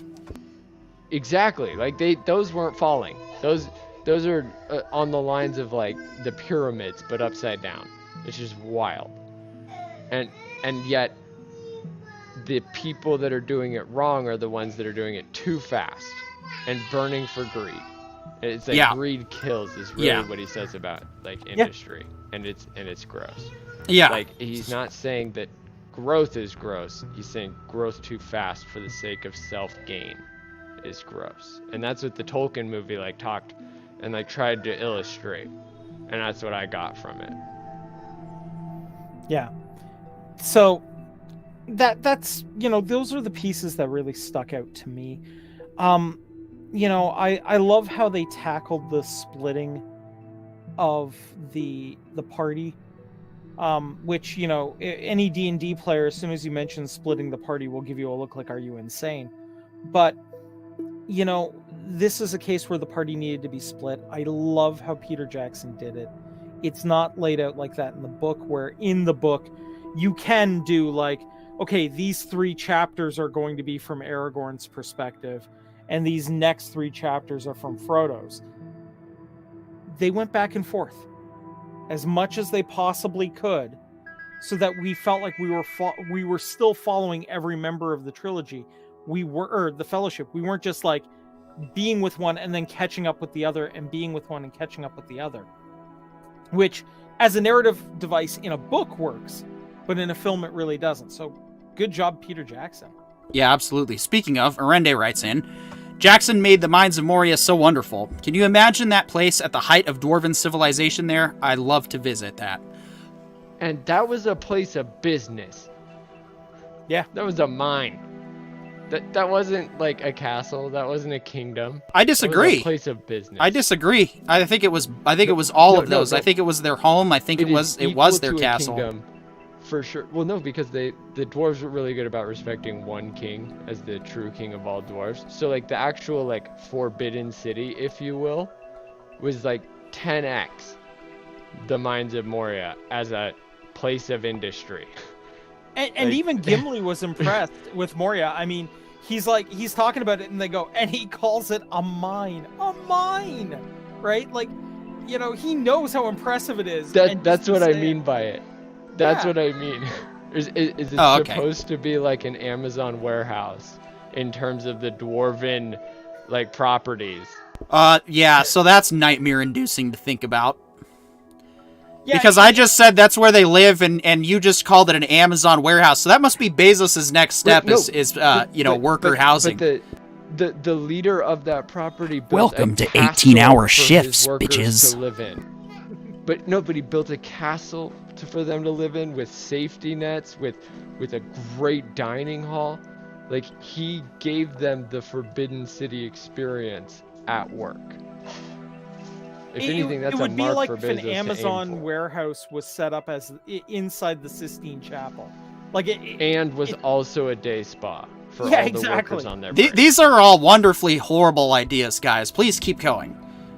These are vomit-inducing. Jeez. No, I mean, all I gotta do is pledge allegiance to the penis, and then I'm there. No. If you run an industry, that's how you should take care of your employees. You should try to make their lives so great that they would rather just live on the property than go home at night. But if you can't that, then wishful thinking is wishful thinking. Not wishful like that's what these billionaires should be aiming for. Like, that's why you're making all this money, right? You're trying to find something to spend it on. Why not be the greatest boss? You know what? Let me offer some counter perspective from where I'm coming from here, and that is, I lived where I worked, on a ship. I've been there. I've done that. You might think it's convenient for a time, and I mean, for the ruling entity, it most definitely is. But for me personally, it's not as great. Now, of course, the difference is a ship floating out in the ocean is not necessarily a warehouse that you can just, get off and go party.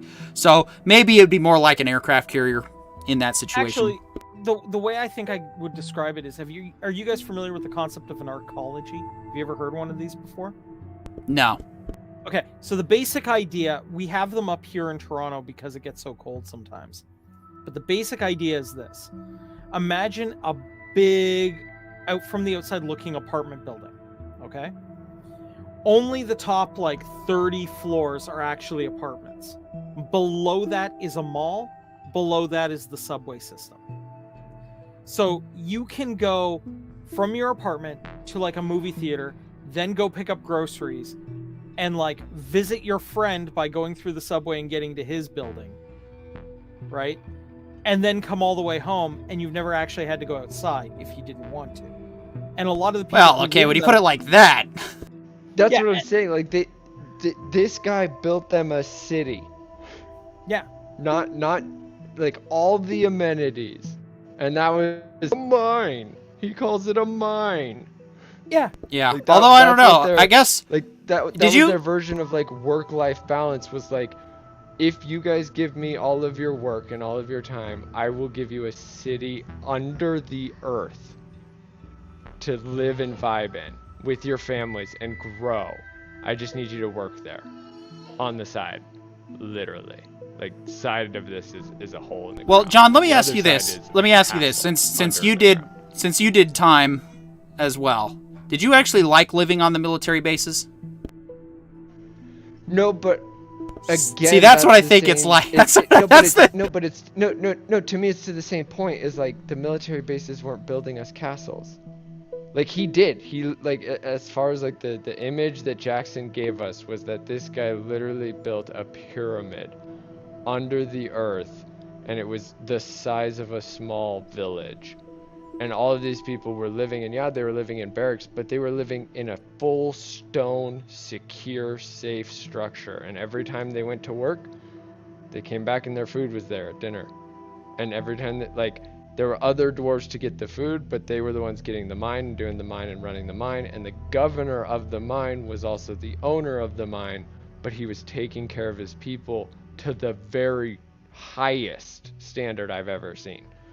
Like, I'm not saying it's ever worked in our real lives, but that's like why, if you're gonna be aiming to be the greatest CEO in the world, I think this is the actual mark. Like, this is what a great CEO would do, is they would create a city where people actually want to live and work.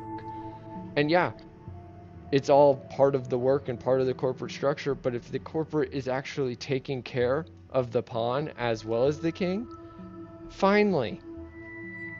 Like that's all anybody at work, like that's all unions are asking for, is that the pawn is also given 3 hots and a cot, or the money to 3 hots and a cot. And no company at the entry level is doing that anymore.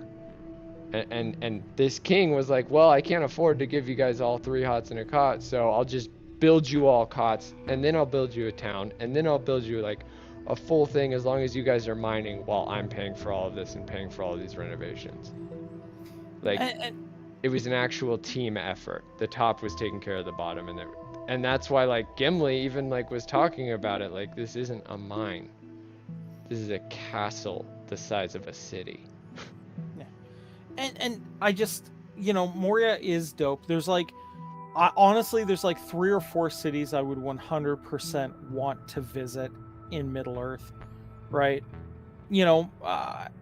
Helm's Deep is definitely on my list because that place just looks cool as hell, and to be able to walk there would be really cool.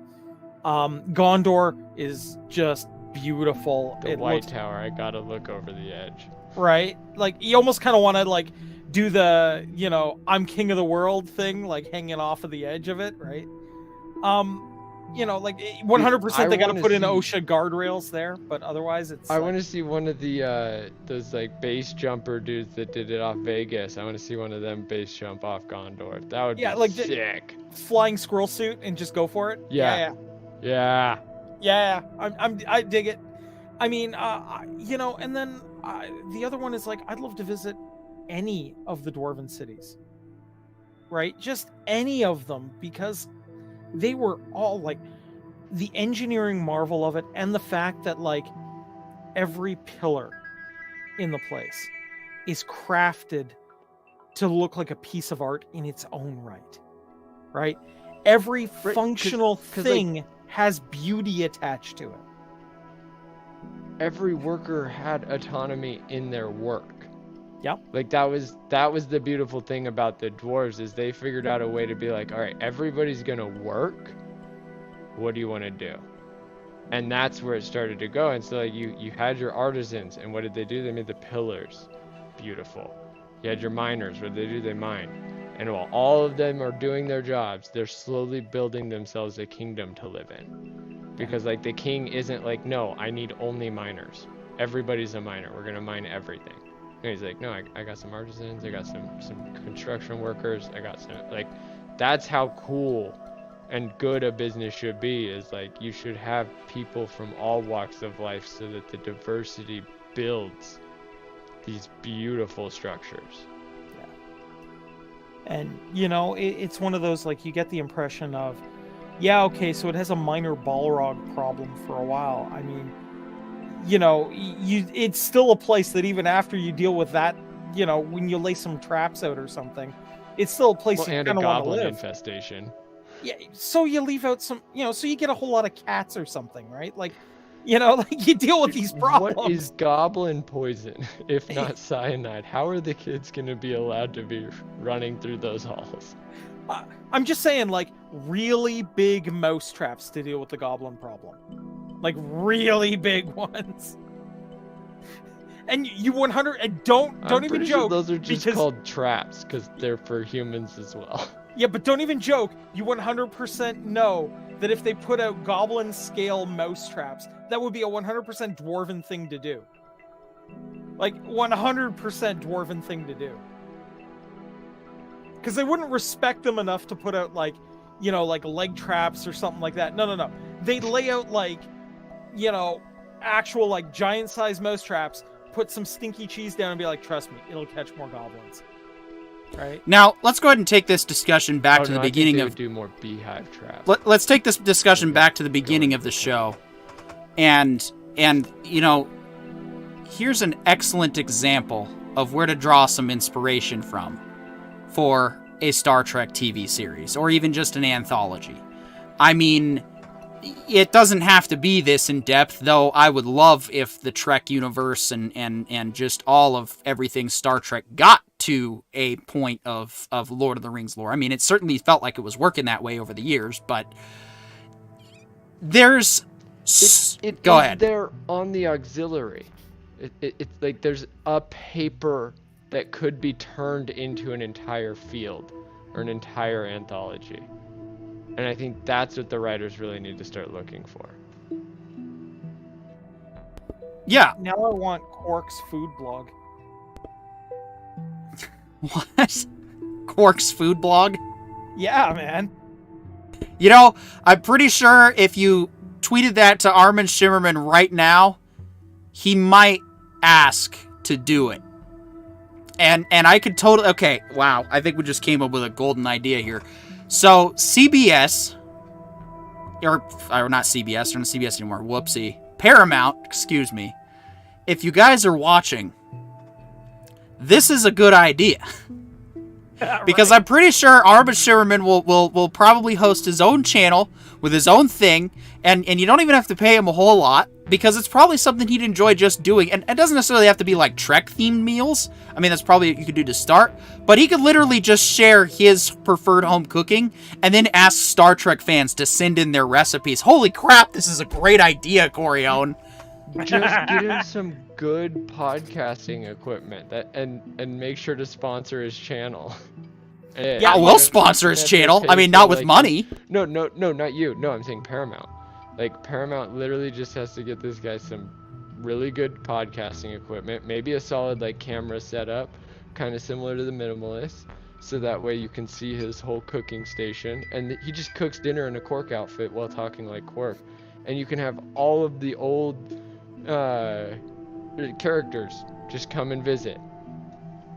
Oh, and the cast, a lot of them would probably do it, too. And you're just paying for plane tickets. Oh, they'd love it. That'd be hilarious. And no, you don't even have to do that. To do the podcast thing with their friends. You could even do it like our show. Have them cook across country, but on the same channel. I mean, geez, man, this is a good idea. Yeah, cooking with Quark. I'll watch that. I mean, preferably it's just, let's keep it to like a 15-minute show here. I'm not really going to sit down for 2 hours and watch Quark, cook while quoting the rules of acquisition. Or would I? I don't know. All right, Corione, what have you... Okay. Well, look, like, you just have to have him beat Quark right while talking to everyone. It's right there, gentlemen. Here. Is it... No, it's... but it's right there. Here's the post. You It's you been done. literally you set him up at Quark's bar, except the kitchen is the other side of the bar, and his guests literally come and just sit, and like all they're doing is they're talking to Quark, but they are who they are, and he is Quark. Like he just addresses them the way Quark would. In real life, Armin Shimmerman, like, I don't want to say like he's Quark in the fact that he's slimy and scamming people. No, his personality is very much still in touch with that character. Like, he's... It's like if Quark was a good guy. Right, exactly. That's a good way to put it. Yeah, if Quark is a good guy, it's Armin Shimmerman. So that's what makes it even better, is literally he's just in costume. Yeah. Like he's not even like that, because that's what people would really want, you know. They wouldn't want to see Cooking with Quark and he's constantly like stealing from actors and actresses and gas. But I mean, they do that too, like obviously. I mean, if they leave their wallet, dude, it's really especially if you hire a really good one of those people that can do sleight of hand, and they're like Quark's assistant, and every so often, like, that's part of watching the show, is seeing when he stole what and how he did it. Yeah. Cooking with Arende. So interesting. Oh my god. Arende writes in, Cooking with Quark, turns around, asks the replicator apparat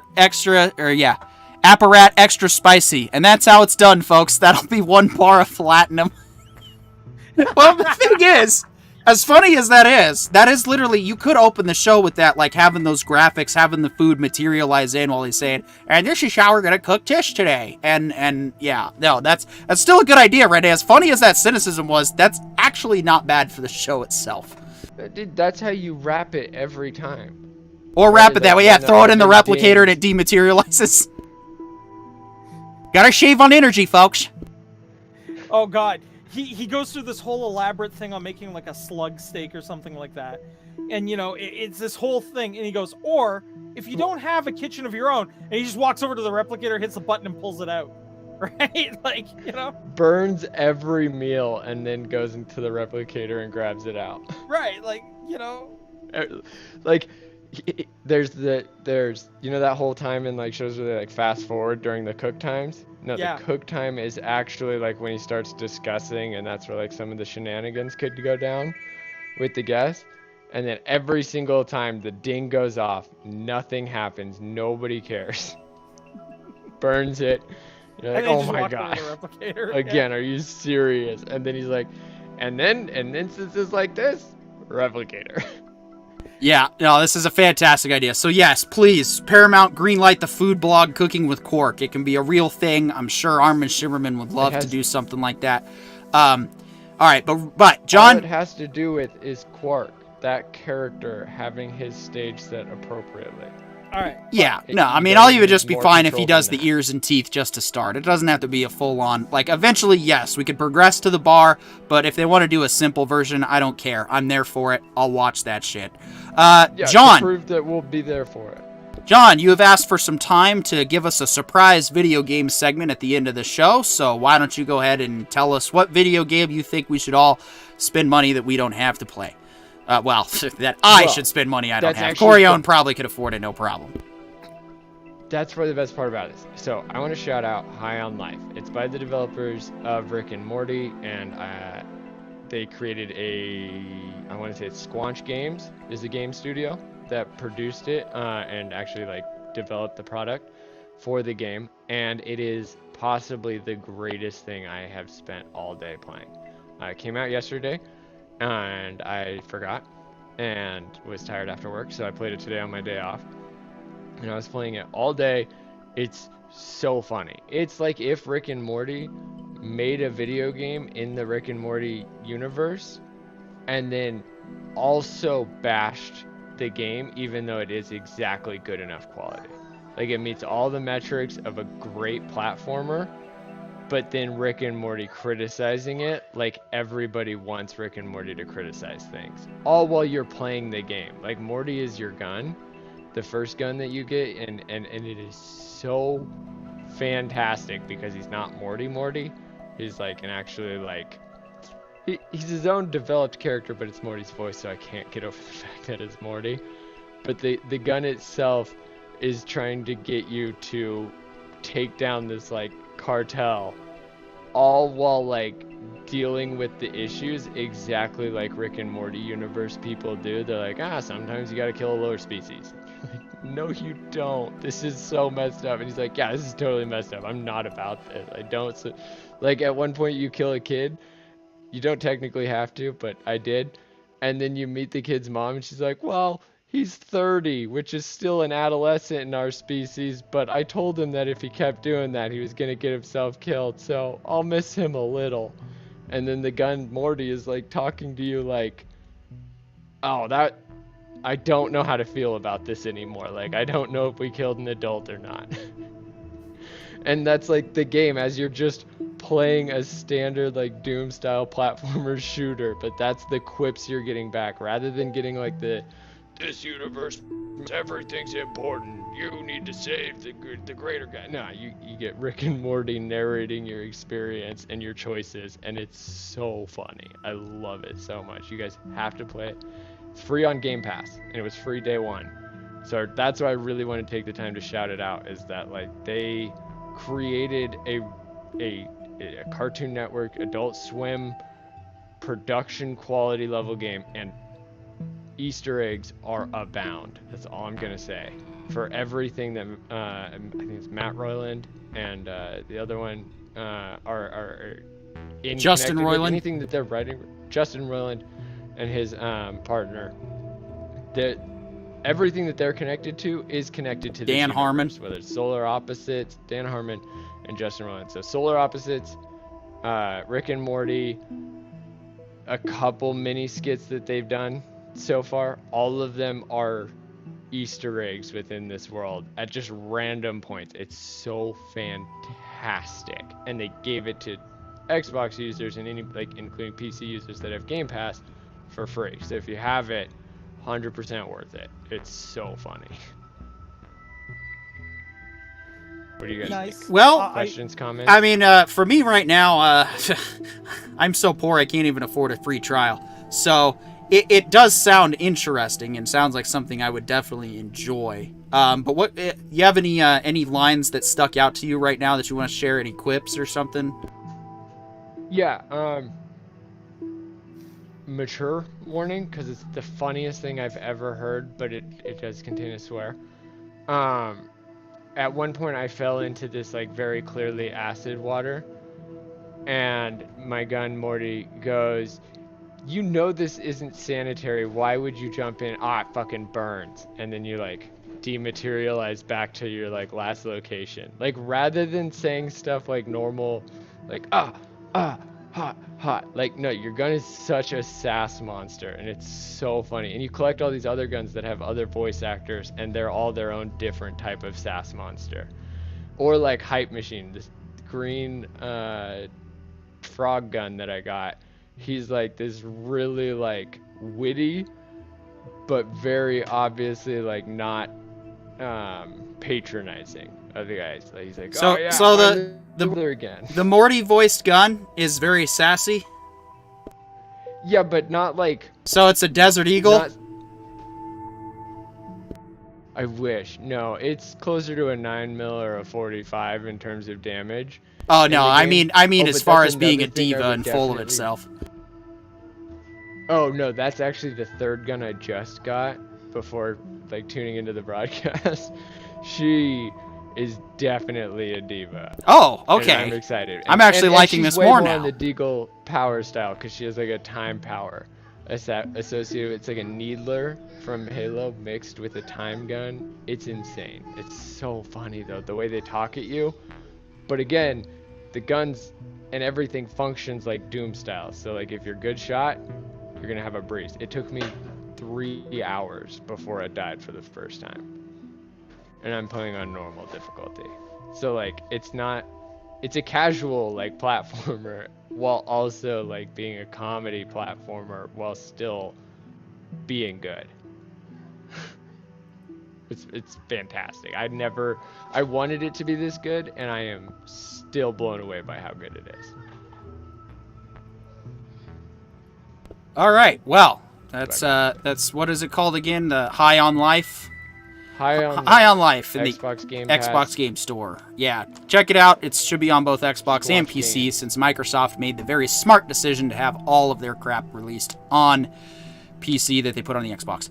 All right, I want to... That was another great quip. They even bashed on tutorials. There was one, this dude pops up and goes, press the button on the screen to run faster. I don't know which button it is because I don't know what kind of controller you're using, or a mouse or a keyboard or some other kind of hullabaloo. Like, the fourth wall breaks are exactly appropriate. It's phenomenal. Nice. All right, well, with that, I would like to thank everybody who tuned in tonight and watched us, whether you watched a portion, whether you watched all the way through. I also want to thank our podcast listeners listening in after the fact. We do appreciate all of the support that we get, whether it's viewership, comments, likes, subscribes, any little thing you guys can do to help the Writer Brothers grow. That we will continue to show up every Tuesday and try to give a good quality show that we can. And of course, we are open to feedback. writerbrothers@gmail.com. Pretty straightforward. Next week, we will be reviewing the Return of the King Extended Edition, as well as the Tulsa King. And, if we pick up something else this week, maybe we'll let you know via Twitter or Facebook, and we'll try to get that out to all you guys, in case, so you guys can watch along. So we love watching along with you guys. We love having all the community interaction and in the comments. And yes, cheers to you as well, Skogly Jotun. Or as I like to say, beer to you. Man, I could go for a beer, even though I'm under the weather. Yeah, see, John's got the right idea. Yeah, so anything else real quick, guys? We got about, I think, 2 minutes left before... I know we started a little weird today because of technical issues.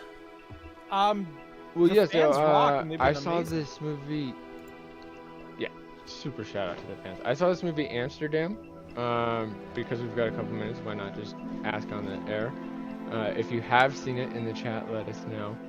But it's got Christian Bale, and just a list of good people. Michael Myers.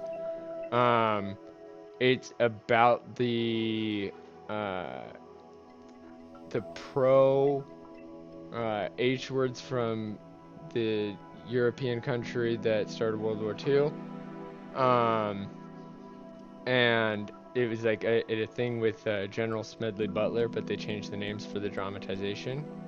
And it's something I knew nothing about. And it is phenomenal. So if you're in the chat, Smedley Butler, that's a rogue. That's an entire Rogue Council topic. Oh, yeah. Played by oh man,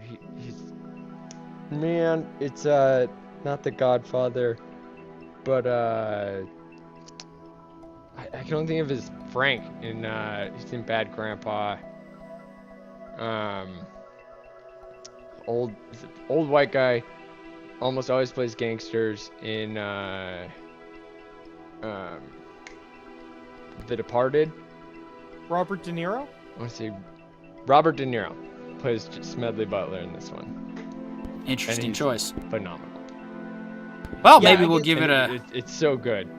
Christian Bale plays a doctor who went to World War I front lines, and it's basically like a spy mixed with a little, like a fair bit of comedy. It's pretty great. Okay, I got one thing real quick that I do want to mention. This weekend, I'm going to go see Avatar 2, The Way of Water, and I will be doing a reaction on it for Sunday morning show, going through everything I thought about it. You guys may want to check it out if you're planning on seeing the movie or want to find out what I think of the movie. I more so just want to find out what you think of the movie, if I'm being perfectly honest. I'm like, eh. Well, yeah, fair enough.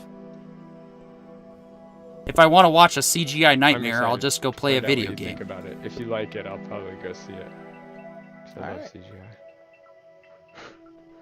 So, yeah, I think that pretty much covers it up. We got about, looks like another minute and a half left.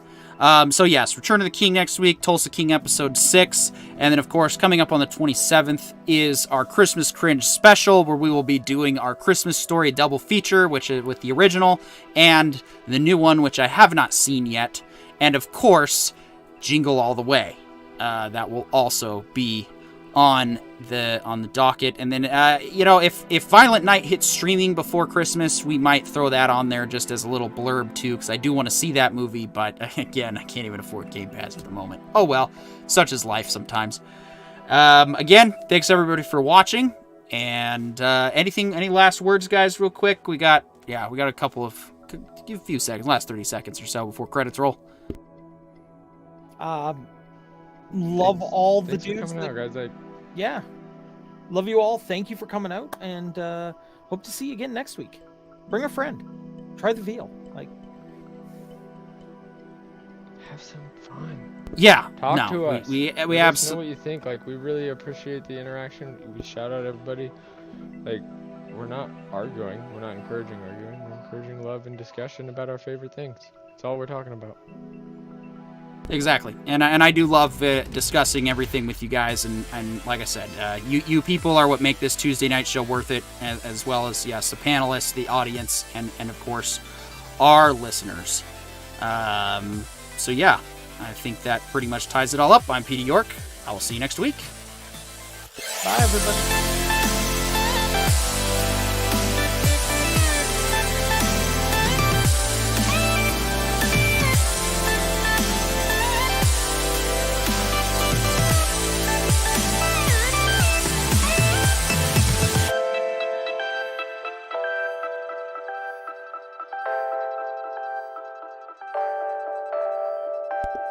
This has been a presentation of the Writer Brothers Tuesday Night Live Show. The Writer Brothers, restoring respect into discourse.